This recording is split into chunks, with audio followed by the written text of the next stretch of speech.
Right then, left hand one's before, right hand one's you're after.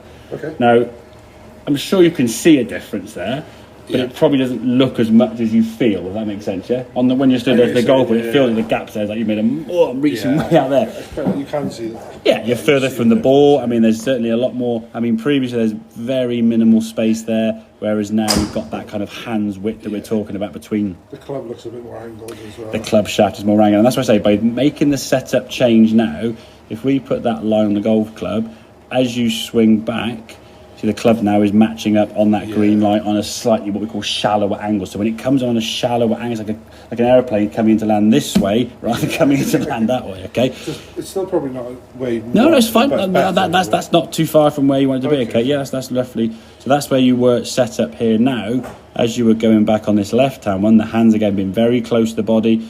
Everything now is more of a lift. You see even there, everything's sort of pulling up this way. So you look at the sort of takeaway there. Your hands have got quite high. That club is very much sort of on a steeper angle, where the angle is flatter on the right hand one. And therefore, when you come back here now, what you'll find, this is always where instinct takes over. Setup changes we can make, as you've seen, like that. It feels a bit strange, but you've made it instantaneously, right?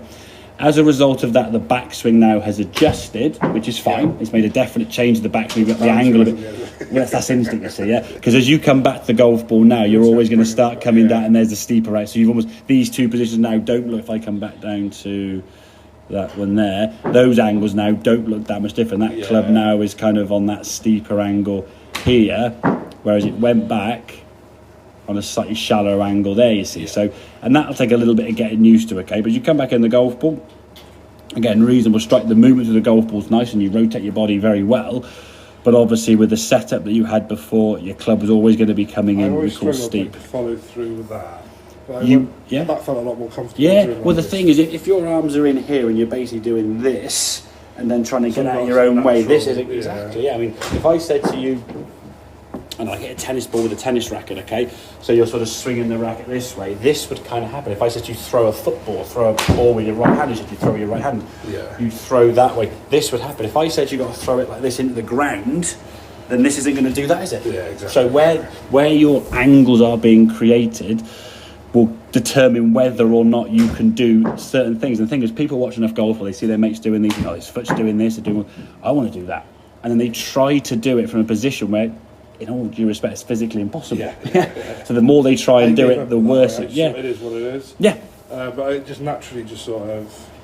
But then again, to be fair, the movement you've made there isn't too bad. I mean, you're actually making a fairly functional movement from what you had previously, but it's just being consistent, and that's the thing. So we've got to try and get yourself a little bit further from the ball. So in terms of sort of setup, it's a bit more tilt over the ball, and the arms are hanging down here.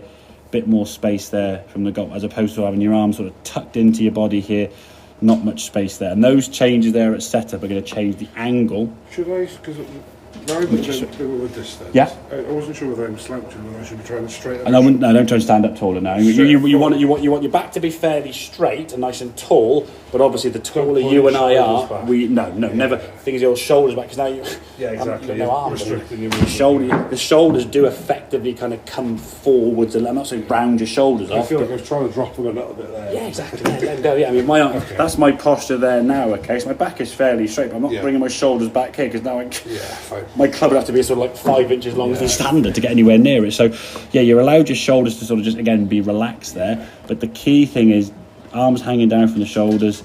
A little bit more tilt. What we're looking for roughly, and this is not again, don't get protractors out, but your spine angle there and the club shaft to be 90 degrees, which you are near enough there to be fair, okay? Whereas on this left hand one, if you look where the spine angle was there, I mean, I actually felt a lot more comfortable. Yeah, well, you can move better from there. What you'll have to start getting used to is where the ball is and where the ground is, You're still going to be in that mindset of trying to miss the ground, because in the past you kind of had to. Because if you didn't, it would thump so hard it'd be bad. Once you've had a few shots there now, practicing where that new position is here now. So the takeaway now is looking good. The club's working on a better angle, say, to the golf ball. When you come back in the golf ball, eventually that swing angle will sort of shallow, and then when it comes back down, I know I'm jumping ahead. Just to make this well, the angle would be a little bit more that sort of, rather than being vertical this way, it'd be a bit more kind of behind you slightly, Okay. But again, that's probably this arm in. The thing is, a lot of these things with the swing, certainly on the I think downswing. that's what we'll probably get on to eventually. Yeah, well, but- A, you'll move on to that, and B, a lot of things I like to try and almost let things happen naturally. Yeah, okay. If you're setting up poorly, you can't do them. Yeah. If you set up well but try and think about them, you then think about the new swinger but forget about the setup, and then you're back to where you were on the left hand when you can't do it. And then you try really hard to do it, get frustrated, get tense, and then you start gripping it, and then it all goes. I to found pot. that worked really well. So Yeah. when I went through the first batch, we did one thing at a time. Yeah, it's got to be, yeah. So you just, like, first of all, it was just where my feet were. Just get and set then to the build ball from there. correct. So, no, so yeah. It's like that a jigsaw. worked really well. Do the edges and then work into the middle. And it'd be sort of like jump ahead. Yeah, let's just 7, 8, 9, 9 today. Get a few shots, you get a few more by yourself if you wanted to get a sort of feel for that. And then next session, we'll probably look into some of the longer clubs. Yeah. And then look at some short game chipping and putting. Okay. Done it on the golf course, playing on the golf course, and learn to play on a golf course. So yeah. Okay. Does that make sense? So yeah. Yeah. Good.